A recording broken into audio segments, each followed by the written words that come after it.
One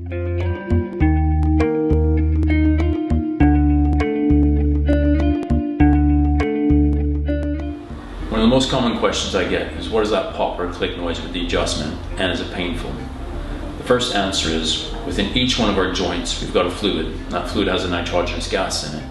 When the gas is released due to a quick stretch, it makes a popping noise that isn't painful. It's like popping or clicking your knuckle. It doesn't hurt. But once it's done, you cannot reproduce it for another 10 minutes, so it doesn't mean that the adjustment is successful or not if you do or don't hear the pop.